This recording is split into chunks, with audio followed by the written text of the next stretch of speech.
रात हो गई है, अब ऑफिस से वापस आए हैं, अपने बिस्तर पे लेटे हुए हैं, सोने की तैयारियां कर रहे हैं। एक अच्छे इंजीनियरिंग कॉलेज से ग्रेजुएट हैं आप, 6 लाख रुपए कमा रहे हैं, which is not bad at all, पहली जॉब है, and your parents you feel are proud of you. फिर आप मैजिक ब्रिक्स खोलते हैं, ये स्पॉन्सर्ड पोस्ट नहीं है बाय द वे, एंड आप देखते हैं यार एक बेडरूम का अगर घर खरीदना हो कितने लगेंगे।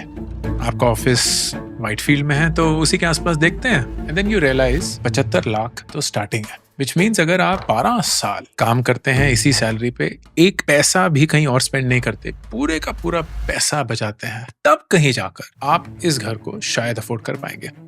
इनफैक्ट 12 सालों में ये 75 लाख भी शायद 1 करोड़ 1.5 करोड़ हो चुका होगा, तो 12 नहीं 24 साल लगेंगे शायद। फिर आप सोचते नहीं यार, सारे लोग कैश डाउन पे तो घर नहीं खरीदते, इनफैक्ट तो बहुत कम लोग खरीदते हैं, होम लोन लेंगे। तो आप होम लोन कैलकुलेटर पे जाते हैं, वहां देखते हैं कि चलिए आपने 1-2 साल पैसे बचा के 10-12 लाख की डाउन पेमेंट कर भी दी, 60-65 लाख रुपए लोन पे लिए, उसकी EMI बैठेगी करीब 50-55 हजार रुपए। इतना तो आप अभी हर महीने कमाते हैं। तो मतलब अगर आप EMI भी देना चाहें तो पूरे के पूरे महीने की तनख्वाह आपकी EMI में चली जाएगी। इस पॉइंट पे आपको लगता है कि आप घर जिंदगी में कभी नहीं खरीद पाएंगे। जोमेटो का एक ऐड आता है, 12 बज चुके हैं, खाना आप खा चुके हैं, लेकिन आप बोलते हैं चल यार डिजर्ट खाते हैं, 400 रुपए आप उस पर खर्च कर देते हैं, क्योंकि आप अपने दिमाग में अपने आप को बोलते हैं कि पैसे बचाने का फायदा है क्या। इस चीज को बोलते हैं फाइनेंशियल निहिलिज्म, एक ऐसा गिव अप मोड जहां आपको लगता है कि पैसे बचाना, इन्वेस्ट करना किस चीज के लिए, हर एक चीज आपकी रीच से इतनी बाहर हो चुकी है that you might as well spend on this present moment to make you happy. Future किसने देखा है, और अगर देखा भी है तो वो क्लियरली मेरे रीच में नहीं है। एंड इस वीडियो में मैं इस फाइनेंशियल निहिलिज्म के बारे में बात करना चाहता हूँ जो इस जनरेशन में बहुत स्ट्रॉन्ग एक फैक्टर है without knowing what the term is, and इससे बाहर अगर निकलना चाहे तो कैसे निकलेंगे।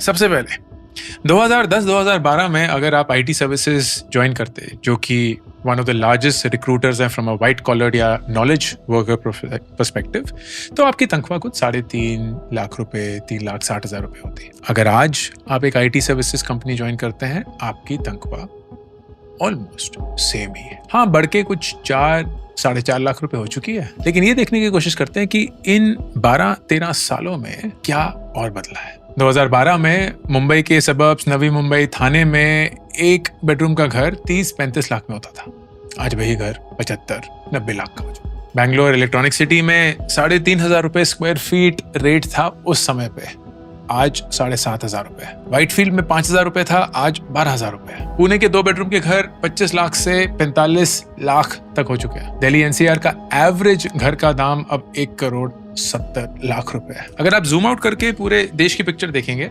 तो हाउस का प्राइस एंड एवरेज सैलरी का एक रेशियो होता है, वो 2020 में करीब 6.6 था, 2025 आते आते वो 7.5 हो चुका है। मुंबई में ये रेशियो 14.3 है, मतलब आपकी साल की तनख्वाह का 14.5 गुना घर का दाम। ऑन एन एवरेज इन 12 सालों में जो चीज 100 रुपए की मिलती थी, आज 230 रुपए की है। इसी दौरान आपकी तनख्वाह जो 100 रुपए की थी 120-125 पहुंची है। तो अगर ये जनरेशन घर नहीं खरीद रही तो ये पैसा कहाँ जा रहा है। अगर आप सिर्फ जोमेटो स्विगी को कंबाइन करते हैं, साल के 67,000 करोड़ स्पेंड होते हैं सिर्फ फूड ऑनलाइन ऑर्डरिंग पे। दिसंबर 2024 में एक रिपोर्ट निकली थी, डेंसू और फोनपे की रिपोर्ट थी शायद, उन्होंने ये दिखाया कि जेनजी की जो ट्रांजैक्शन फ्रीक्वेंसी है वो नेशनल एवरेज की 110% है। मतलब जेनजी ना सिर्फ ज्यादा पैसे खर्च कर रहे हैं, वो ज्यादा बार भी ट्रांजैक्ट कर। पर ये तो हो गया रोजमर्रा, ग्रोसरी, फूड। ट्रैवल अलग ही धुन सवार है इस generation. Indian millennials are spending an average of 5 lakh rupees a year on travel alone and is the highest of any generation जो इस स्टडी का भाग थे। ये 14 APAC कंट्रीज की स्टडी थी, कॉलिसन इंटरनेशनल की। इनफैक्ट स्टडी से निकला कि young Indians are allocating approximately 29% of their income to travel alone. Again financial nihilism. घर तो हम खरीद नहीं सकते, ट्रैवल ही कर लेते हैं, एक्सपीरियंसेस गैदर कर लेते हैं। फिर आया UPI। 4 डिजिट ने इस जनरेशन को अलग ही लेवल की स्पेंडिंग दिखाई है, बिकॉज छोटे 17 रुपए, 60 रुपए, 55 रुपए, 44 रुपए से पहाड़ बन जाता है। साल 2025 में 300 लाख करोड़ कि यूपीआई ट्रांजैक्शंस हुई and 86% of people to merchant transactions 500 रुपए की कम की थी। देखिए इसका मतलब क्या है। मेरे टाइम पर हमारे जमाने में 500 रुपए की अगर पेमेंट करनी होती थी, एटीएम जाना होता था, लाइन में खड़ा होना होता था, पैसे निकालने पड़ते थे, वो पैसे भी दुकानदार के पास देने पड़ते थे, छुट्टे की भीख मांगनी पड़ती थी, फिर कहीं जाके वो खर्च होता था। आज tank tank tank tank done. तो पहले जमाने में इतनी रोक टोक थी कि चलते चलते ही ये सवाल उठता था कि यार ये चीज वाकई में जरूरी है कि नहीं है। अब तो वो मौका भी नहीं मिलता, आप एड देखते हैं और इंस्टेंटली ऑटोफिल से परचेज हो जाता है। And then the biggest thing that's happened is the credit explosion. Non collateralized loans, credit cards हो गए, पर्सनल लोन्स हो गए, आपके ये लोन एप्स हो गए, दे हैव एक्सप्लोडेड क्योंकि इतना आसान है पैसा ऑन डिमांड जनरेट कर पाना। तो आपकी इनकम सपोर्ट नहीं कर रही है, आप गिव अप मार चुके हैं कि आप कभी भी घर खरीद पाएंगे, फाइनेंशियली सिक्योर या इंडिपेंडेंट हो पाएंगे, तो आप पागलों से खर्च कर रहे हैं। फिर आपको ये भी लगता है कि यार सीधा बोरिंग रास्ता तो अब काम नहीं करेगा, तो हमें कुछ बड़ा खेलना पड़ेगा। उस बड़े के लिए फ्यूचर ट्रेडिंग, ऑप्शंस ट्रेडिंग, उस समय कुछ नहीं कोशिश करते हैं, पैसे कहीं से उठाने की कोशिश करते हैं, पर्सनल लोन ले लेते हैं, शादी के लिए, वेकेशन के लिए, पार्टी के लिए, क्रेडिट कार्ड पे स्वाइप किए जा रहे हैं, and you do not realise how your life is becoming shittier when it comes to your finances. अब ये सब हो क्यों रहा है? मैं आपके पापे जैसे बात नहीं करूंगा कि हमारे ज़माने में हम ये करते थे, तुमने तो क्या ही देखा है, तुमने तो पसीने का स्वाद भी नहीं चखा है, तुम्हें तो पता भी नहीं है कि पैसे की कीमत क्या होती है, तुम्हें लगता है कि पैसे पेड़ पे उगते हैं, ये जनरेशन ही ऐसी है, फलाना ढक्का। ना, आपकी वाकई में गलती नहीं है, क्योंकि हमारा कल्चर जो है ना, that is built on parenting through comparison. Sharma ji का बेटा एक इमेजिनरी फिगर नहीं था, वाकई में एक इंसान था। पापा जब बोलते थे ना कि शर्मा जी के बेटे को देखो, हम वाकई में उसको देख सकते थे अगर हम चाहते। वो बाहर ही कहीं रहता था, and there was constant comparison when it came to our studies, came to the job that he got, came to the car he drove, came to the house he bought. इस जनरेशन में शर्मा जी का बेटा has become everyone, क्योंकि जब आप Instagram पे feed पे scroll कर रहे होते हैं, you are encountering Sharma ji के बेटे ऑन एवरी थर्ड स्वाइप। वो 14 साल का इंसान जो 1 करोड़ रुपए कमा रहा है, पता नहीं कैसे। वो 22 साल का इंसान जो कि 4 करोड़ की गाड़ी खरीद रहा है, पता नहीं कैसे। वो 21 साल के लोग जो स्विट्जरलैंड की वेकेशन पे गए हुए हैं, पता नहीं कैसे। वो ऑप्शंस ट्रेडिंग में पता नहीं कितने पैसे कमा रहे हैं एंड आपको दिखा रहे हैं। वो कंटेंट क्रिएटर्स हैं जिनकी जिंदगी इतनी आलीशान, इतनी ग्लैमरस लगती है। वो छक्के चौके मार रहे हैं 14 साल की उम्र में, आप 22 साल की उम्र में अपने बैग क्लियर कर रहे हैं। It is insane how much the comparison game has exploded and psychologically told you you are a failure. तुमने अपनी जिंदगी में अगर इस उम्र में इतना भी नहीं किया है तो तुमने क्या ही किया है, तुम्हारी जिंदगी में कुछ नहीं हो पाएगा। And then the second level of comparison, हमारे माँ बाप ने घर खरीद लिया 20-30 साल की उम्र में, इसलिए नहीं क्योंकि वो फाइनेंशियली बहुत डिसिप्लिन थे, उनको कुछ चमकता था, नहीं, क्योंकि घर सस्ते थे, उनकी इनकम के 2-3 गुना थे, लोन लिया, कहीं ना कहीं कुछ ना कुछ करवा के हो गया। अब वो घर बन चुके हैं करोड़ों के। उस समय पे तो पता नहीं किसी गले कूची में ले लिया था, जंगलों में खरीद लिया था, किसी को कोई आइडिया भी नहीं। जैसे 1970s में दिल्ली में साउथ दिल्ली बनने लगा, जीके ग्रेटर कैलाश के एरियाज डेवलप हुए, पता नहीं जंगल थे क्या थे, क्योंकि नॉर्थ दिल्ली सब कुछ ज्यादा था, वेस्ट दिल्ली पैसे वाला एरिया था, साउथ दिल्ली कुछ नहीं, लोगों ने ले लिया, सस्ते मिल रहे थे या मजबूरी भी थी, जो भी था। आज देखो जीके 1, जीके 2, जीके 3, करोड़ों की बातें हो रही हैं, एंड वो सब लोग जिन्होंने कुछ हजारों में, कुछ लाखों में वो घर खरीदे थे, आज करोड़पति हैं। एंड एवरीबॉडीज लाइक, क्या नजर थी आपकी 1975 में, आपको पता था ये होने वाला है। आज वही माँ बाप हमें देखते हैं, यार तुम 28 साल के हो गए हो, 15 लाख रुपए कमा रहे हो, तुम्हारी उम्र में हम 4000 रुपए महीना कमाते थे और तुम एक गाड़ी भी नहीं खरीद पाए हो, घर तो दूर की बात है। तो हर रोज ये एहसास कि सेम उम्र में हम अपने माँ बाप से भी बेहतर नहीं बन पाए, हमें खाता है, हमें रोज आईने के सामने खुद कोसता है। लेकिन प्लॉट में ट्विस्ट भी है, ये वो भी जनरेशन है जहां इन्वेस्टिंग अलग लेवल पे चल रही है। म्यूचुअल फंड के अकाउंट्स बने जा रहे हैं, डीमैट अकाउंट पे अकाउंट खोले जा रहे हैं, and it is crazy how in the last 5 to 10 years there's been this surge of young Indians who are getting into the stock market. FD बाद में खोलेंगे, डीमैट अकाउंट पहले खोलेंगे, क्रिप्टो सबके पास है, लेकिन आज तक सोना कुछ नहीं खरीदा, शायद 1 साल में खरीदा है क्योंकि वो पागलपन सा हो गया। It is insane how many Gen Zs are investing regularly. लेकिन एवरेज SIP 1000 रुपए.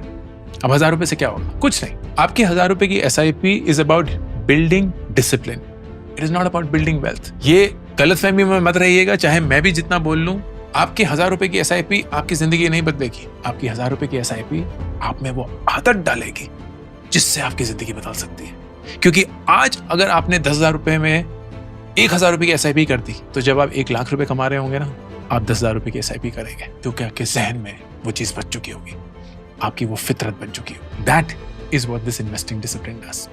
But there's also one very interesting thing that's happening. क्योंकि ये normal, boring, long term, disciplined investing super normal results नहीं दिखा पा रही. क्योंकि क्या है, स्टॉक मार्केट आपको 12-15% maximum on a long term दे देगा, लेकिन इन्फ्लेशन भी तेजी से भाग रहा है, चीजों की कीमतें भी बढ़ती जा रही हैं. So there is no escape. You are almost like running a race where you barely winning. यही वो जनरेशन है जो सबसे ज्यादा रिस्क ले रही है. बिकॉज दे लाइक, यार ये फाइनेंशियल निहिलिज्म जो मेरे अंदर बस चुका है कि ये घर तो मैं कभी खरीद नहीं पाऊंगा, तो पैसे बचा के क्या ही कर लूं, वही मुझे ये भी बोलता है कि अगर सीधे रास्ते से ये नहीं निकलेगा, अगर सीधे बोरिंग रास्ते से मैं वो फाइनेंशियल इंडिपेंडेंस, वो FU मनी तक नहीं पहुंच पाऊंगा, देन मुझे कुछ तो अलग करना पड़ेगा. And that's why this generation is so big on crypto, is so big on options futures, is so big falling to scams as well. क्योंकि जो भी चीज आपको सुपर नॉर्मल रिजल्ट की उम्मीद जगाती है, you suddenly find it attractive. हमारे माँ बाप के जमाने में जरूरत नहीं थी, क्योंकि आप FD भी करते थे, आपको 10% मिल जाता था. आप बैंक में पैसा डालते थे, बढ़ता रहता था. आपको ज्यादा रिस्क लेने की जरूरत थी नहीं, क्योंकि धीरे धीरे घर भी बन जाता था, स्कूटर गाड़ी भी आ जाती थी, बच्चों की पढ़ाई भी हो जाती थी, जिंदगी सुकून से चलती थी. लेकिन आज जब आपको पता है कि नॉर्मल जिंदगी से आपका एस्केप संभव ही नहीं है, कि आप वो मिडिल क्लासनेस से नहीं निकल पाएंगे, आप सिर्फ रिस्क लेने के लिए तैयार है, क्योंकि आपको पता है कि जो रिस्क नहीं लेगा ना, वो मर जाएगा. So this generation is this fascinating mix of people who realize कि straight line से कोई outcome नहीं आएगा, risk insane level पे लेना पड़ेगा, तभी लोग personal loan लेकर, लोन के ऐप से पैसा निकालकर सट्टा खेल रहे हैं, in the hope that it gives them insane amount of money that will not come otherwise. And वही generation पैसे पे पैसा खर्च करी जा रही है on things that they don't need because they've given up on this life financially. So what should you do? सबसे पहले दिल की बात, if you are in your 20s and आपको लगता है ना कि यार जिंदगी बस में नहीं आ रही है, I am always running, I am always fighting, I don't feel that I am winning, you are not alone. ये एक बहुत ही मुश्किल समय है. It's very hard to be a 20-year-old in today's world. Expectations insane है, comparison insane है, आप सब कुछ सही भी कर रहे हैं, तब भी महंगाई कैचअप किए जा रही है, आपकी इन्वेस्टिंग उतना रिजल्ट नहीं यील्ड कर रही है, इम्पेशेंट है, आपने कंपाउंडिंग के इफेक्ट्स नहीं देखे हैं. It's a really really difficult place to be, and I understand that. I empathise with you. I absolutely understand what you are going through. Don't be hard on yourself. इस समय पे ना आईने में देखकर अपने आप को कोसिए मत, गाली मत दीजिए. It's not your fault, none of this is your fault. लेकिन सच्चाई तो है, इन्हें सच्चाई से जूझना तो है. तो number 1, believe in discipline. Discipline इसलिए काम करता है because it becomes natural. Discipline से आपको शक्तियां नहीं मिलती हैं, डिसिप्लिन से आपकी energy spent on doing something बहुत कम हो जाती है. When you build a habit, when you are in a routine, you don't spend energy trying to think of it. So an SIP is a form of discipline. वो आपकी दुनिया नहीं बदलेगा, लेकिन just the fact कि हर महीने की 5 तारीख को पैसे कट जाते हैं and you are so used to it means जब आपके पास पैसा आएगा and वो आके रहेगा, चाहे वो जॉब से आए, चाहे वो अपनी बिजनेस से आए, चाहे वो एक लॉटरी से आए, you will always have the discipline of investing and making sure you have that habit. Number 2, इस गलतफहमी में मत रहिएगा कि 400 रुपए की स्टारबक्स की कॉफी नहीं पीने से मैं करोड़पति बन जाऊंगा, कि मैं अगर उस 20,000 रुपए की गोवा की वेकेशन को नहीं करूंगा तो मेरी वो गाड़ी भी आ जाएगी, वो घर भी आ जाएगा. ऐसा कुछ नहीं होगा. Don't be Penney wise and pound foolish. ये नहीं है कि छोटे छोटे पैसे बनाकर आप एक बहुत बड़ी जिंदगी बना लेंगे. It is again about budget, कि अगर आपको वो 100 रुपए मिलते हैं तो उसमें से आप 30 रुपए अपने लिए रखिए एंड बिना झिझक, बिना शर्म, बिना हया उसको खर्च करिए, जिसमें भी आप खर्च करना चाहते हैं. बट 30%, गिल्ट फ्री स्पेंडिंग, ये आपने अपनी मेहनत से कमाया है। Don't let it slip by. And number 3, शायद सबसे ज्यादा जरूरी, प्रेशर में आकर early on in your life financial जिम्मेदारियां मत लीजिएगा that you owe somebody else. In short, loans. The only loan that you should be taking in your 20s is an education loan. The only other loan you should take in your life is a home loan closer to your 40s. Late 30s, early 40s. वो भी अगर आपको लगे जरूरी है। दुनिया इतनी तेजी से बदल रही है, आप पता नहीं कहाँ नौकरी कर रहे होंगे, कौन से शहर में, कौन से देश में सेटल करेंगे, क्यों अपने ऊपर 25 साल की उम्र में ये जिम्मेदारियां डालने चाहते हैं कि आप वो घर खरीद लें, EMI की बंधन में बन जाए, वो सैलरी आपका चेन हो जाए, पिंजरा बन जाए, and you are now stuck in that city, in that colony, in that house, in that size, and with this EMI at the age of 25. Don't take any financial burden early in your life. जितना ज़्यादा आप अपनी ज़रूरतों को सीमित रखेंगे, अपनी इच्छाओं पे अच्छे से खर्च करेंगे, अच्छे से इन्वेस्ट करेंगे, उतना ही you will be able to enjoy your money and your life without having the pressure of answering anybody else. And इस पॉइंट पे ना अपने माँ बाप से अपने आप को कंपेयर मत करिएगा, अपने दोस्तों से अपने आप को कंपेयर मत करिएगा, दुनिया से अपने आप को कंपेयर मत करिएगा। हर एक इंसान की जर्नी अलग होती है, हर एक इंसान की स्टार्टिंग पॉइंट अलग होता है, फिनिशिंग पॉइंट अलग होता है। You are living your life for yourself. दूसरे लोग आपकी जिंदगी नहीं जी रहे हैं, दूसरे लोगों को कोई आइडिया नहीं है कि आपकी जिंदगी में क्या होता है। So be true to yourself, live for yourself, use your money for yourself. दुनिया को दिखाने के लिए नहीं। This is Ankur Warikoo signing off. I'm super thrilled to announce my new latest project, India Genius Challenge.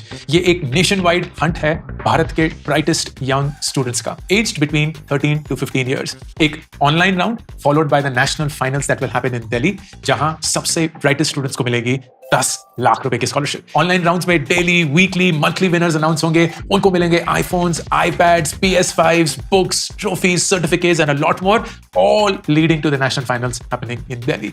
Please, अगर आप किसी 13 से 15 साल के बच्चे को जानते हैं, आपके परिवार में कोई है या आप खुद वो हैं, then log on to indiageniuschallenge.com and start playing the challenge.